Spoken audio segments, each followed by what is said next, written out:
암송해 주시고 또 우리 사도신경 한번 보면서 한번 읽어보도록 그렇게 한번 하겠습니다. 우리 사도신경을 우리 다 함께 한 목소리로 읽어보겠습니다. 전능하사 천지를 만드신 하나님 아버지를 내가 믿사오며 그 외아들 우리 주 예수 그리스도를 믿사오니 이는 성령으로 잉태하사 동정녀 마리아에게 나시고 본디오 빌라도에게 고난을 받으사 십자가에 못 박혀 죽으시고 장사한 지 사흘 만에 죽은 자 가운데서 다시 살아나시며 하늘에 오르사 전능하신 하나님 우편에 앉아 계시다가 저리로서 산 자와 죽은 자를 심판하러 오시리라. 성령을 믿사오며 거룩한 공회와 성도가 서로 교통하는 것과 죄를 사하여 주시는 것과 몸이 다시 사는 것과 영원히 사는 것을 믿사옵나이다. 아멘. 우리 사도신경 고백이었습니다. 여러분, 오늘 여러분과 함께 우리 사도신경 강의 그 10번째 시간으로 죄를 사하여 주시는 것과 라고 하는 우리 주제를 가지고 함께 생각해 보고자 합니다. 영국의 극작가 중에 셰익스피어라고 하는 분을 여러분 아실 겁니다. 셰익스피어는 자신의 생애 가운데 무려 38편의 명작을 남겼습니다. 그 38편의 명작품들 가운데 셰익스피어의 4대 비극이라고 불려지는 작품이 있는데 여러분 이런 작품들입니다. 햄릿, 오셀로, 리어 왕, 또한 맥베스라고 하는 이 4개의 작품을 셰익스피어의 4대 비극이라고 부르곤 합니다. 스코틀랜드 최고의 장군이었던 맥베스는 반란군을 성공적으로 진압한 후에 본국으로 돌아오는 길에 세 마녀를 만나게 됩니다. 이 세 마녀가 맥베스에게 예언하기를 이제 맥베스가 본국으로 돌아가게 되면 스코틀랜드의 대영주가 될 것이고 곧 이어 얼마 되지 않아 스코틀랜드의 국왕이 될 것이다 라고 예언을 합니다. 설마 그런 일이 나에게 일어날 수 있겠는가 이렇게 궁금하고 또 이렇게 조마조마하기도 했지만은 과연 그 세 마녀의 예언대로 맥베스는 고국에 돌아오자마자 국왕이었던 던컨 왕과 온 백성들의 지지를 받으면서 스코틀랜드의 대영주가 되는 것입니다. 설마 했던 일들이 현실로 나타나는 것을 보게 된 이 맥베스는 욕심이 생겨나기 시작했고 세 마녀의 최종 예언이었던 스코틀랜드를 다스리는 최고의 통치자 국왕이 되고 싶은 마음이 조급해지기 시작했습니다. 빨리 국왕이 되고 싶은 그 욕망에 사로잡힌 나머지 그는 자신의 아내와 공모를 하여 국왕이었던 던컨 국왕을 자신의 집으로 데리고 와서 그 아내와 함께 부참히 칼로 살해하고 마는 것입니다. 드디어 맥베스는 꿈에도 그리던 스코틀랜드를 다스리는 국왕이 되었고 그의 아내는 왕비가 되는 영예의 자리에 오르게 됩니다. 여러분 그런데 그가 국왕이 되고 그의 아내가 왕비가 되는 순간부터 이 맥베스는 밤에 악몽에 시달리게 되는 겁니다. 밤잠을 이루지를 못하는 거죠. 그리고 그의 아내는 자꾸 자기의 손에 시뻘건 피가 묻어 있다라고 이야기하며 피 비린내가 난다며 도저히 견딜 수 없는 나날들을 보내게 되는 것입니다. 전 국왕이었던 던컨 왕을 살해하는 사건은 철저히 비밀리에 이루어진 일이었기 때문에 아무도 보는 사람이 없는 완전 범죄이었지만 양심이 그 두 사람의 마음을 그냥 흔들어 두었던 것입니다.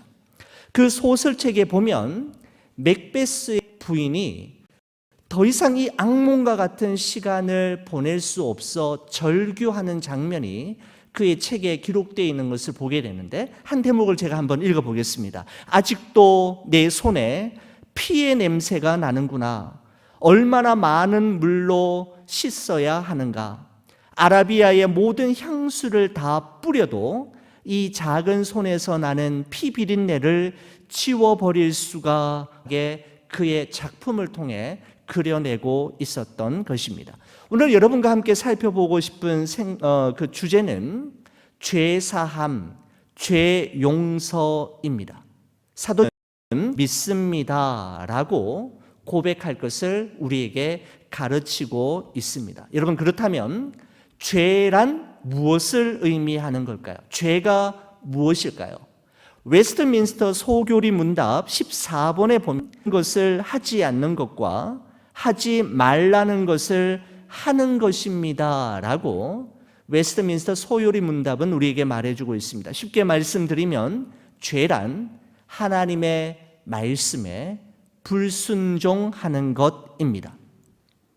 여러분, 유대인들은 모세오경, 그러니까 창세기, 출애굽기, 레위기, 민수기, 신명기 이 5권의 책을 연구해서 하나님께서 이스라엘 백성들에게 준 8가지는 하라는 계명이고 365가지는 하지 말라는 계명인데, 율법이 하지 말라고 하는 것을 하는 것도 죄이지만 하라는 것을 하지 않는 것도 죄로 규정하고 있는 것을 보게 됩니다. 야고보서 2장 10절의 말씀에 보면 이런 말씀이 있습니다. 누구든지 온 율법을 지키다가, 여기서 온 율법이란 613가지의 율법 조항들을 이야기합니다. 이 율법을 지키다가 그 하나를 범하면 모두 범한 자가 되나니라는 말씀이 있습니다. 이 말씀은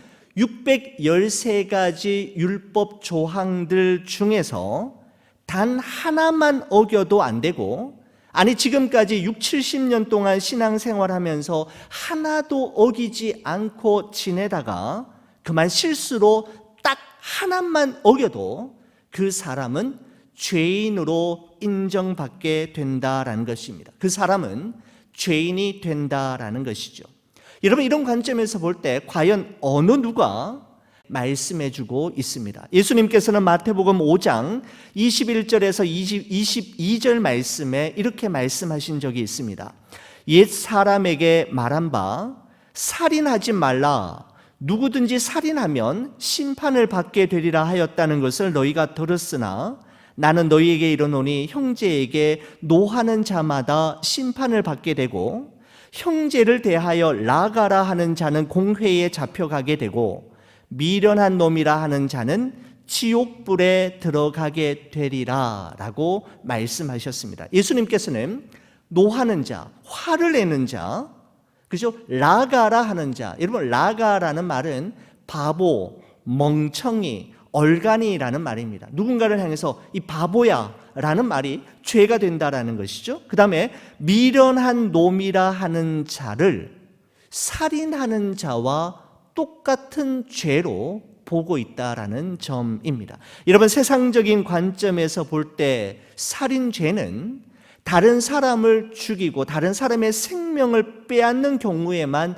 적용하지만, 예수님께서 보신 살인죄는 상대방의 인격을 존중하는 마음 없이 함부로 내뱉는 말조차도 살인죄로 규명하고 있다라는 점입니다.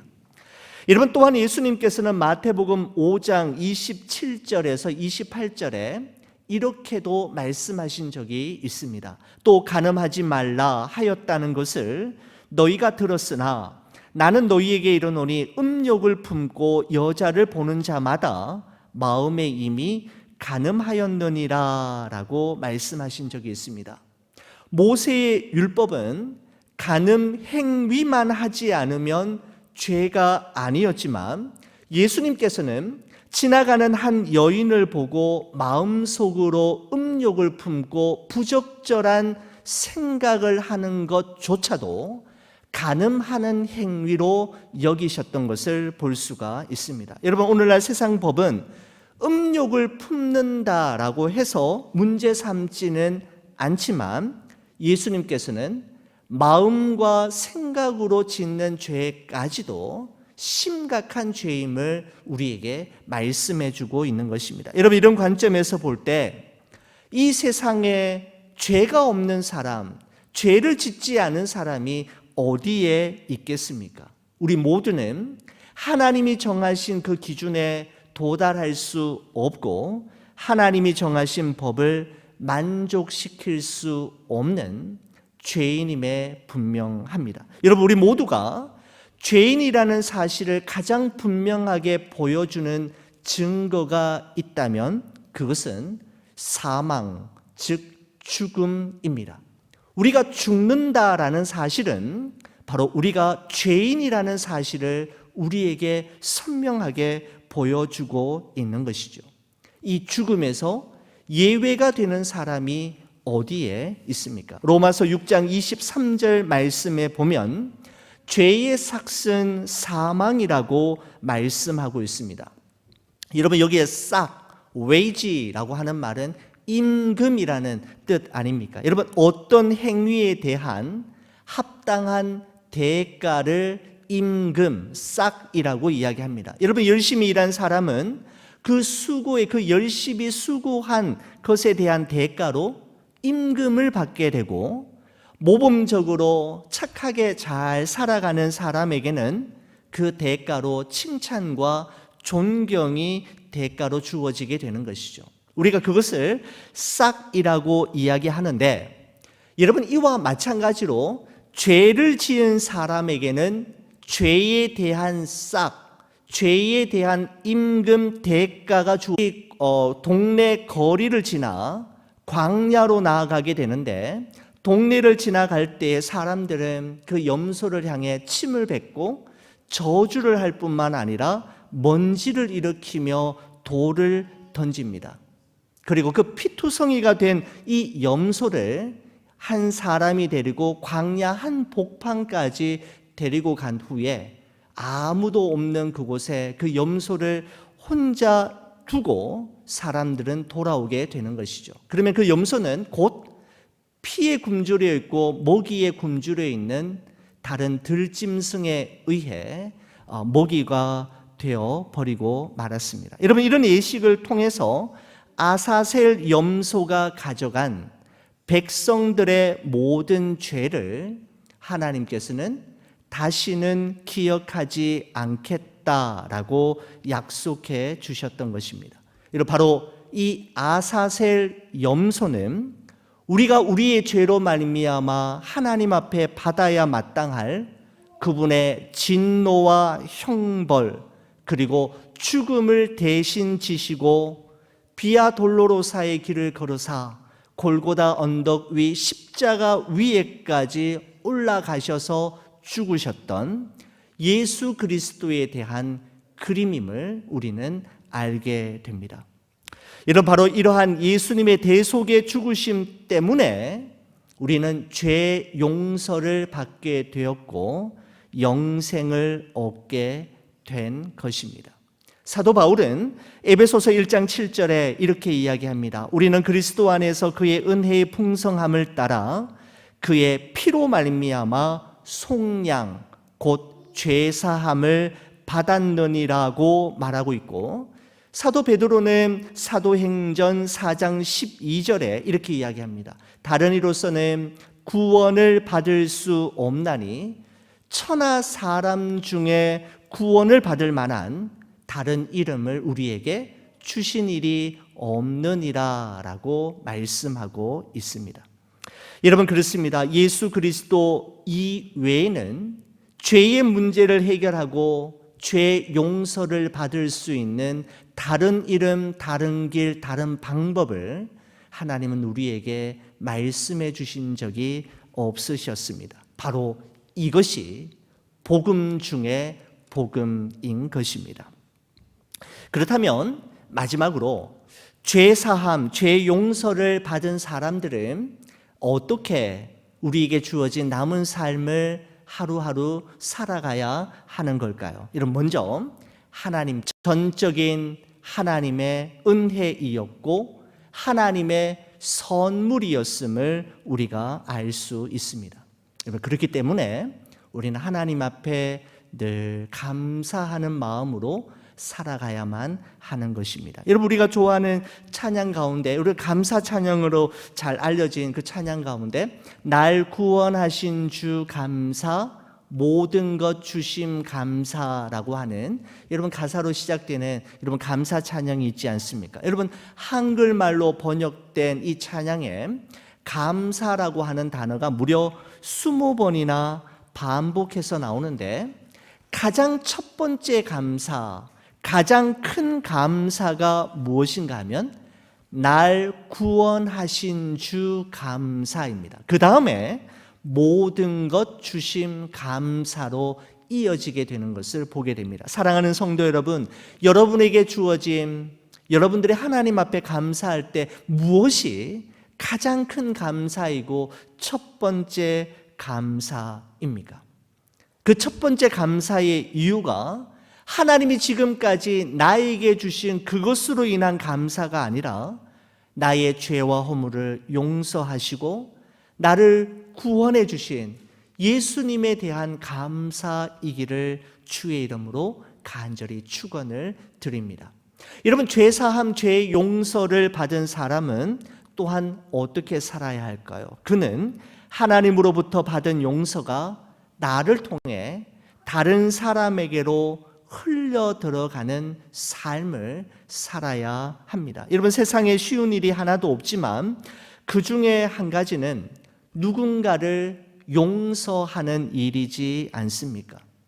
여러분, 누군가를 용서하는 일은 여러분과 저에게도 힘들 뿐만 아니라 2000여 년 전 예수님의 제자들에게도 무척 힘든 일이었던 것 같습니다. 여러분, 마태복음 18장 21절에서 22절에 보면 베드로가 예수님에게 이렇게 말하는 장면이 있습니다. 그때 베드로가 나와 이르되 주여, 형제가 내게 죄를 범하면 몇 번이나 용서하여 주리이까? 7번까지 하오리이까?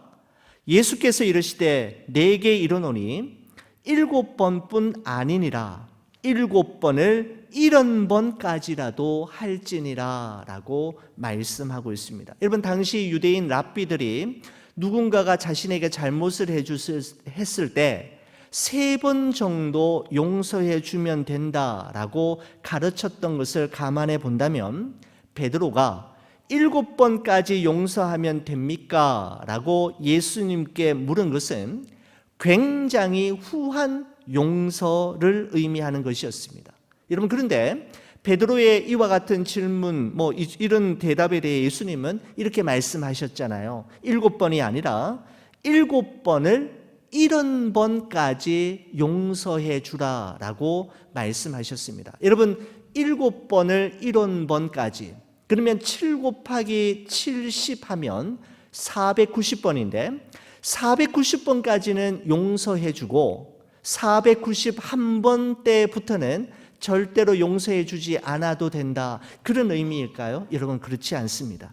끝까지 무제한으로 용서해 주라는 것입니다. 다시 말해서 용서의 한계와 범위를 네가 정하지 말라라고 말씀하고 있는 것입니다. 여러분, 그렇습니다. 용서는 남을 위해서라기보다는 자기 자신을 위해 필요한 것이고, 내가 하나님으로부터 받은 용서가 얼마나 큰 용서이었는지를 기억하고 깨닫는다면 절대로 용서하지 못할 사람은 존재하지 않습니다.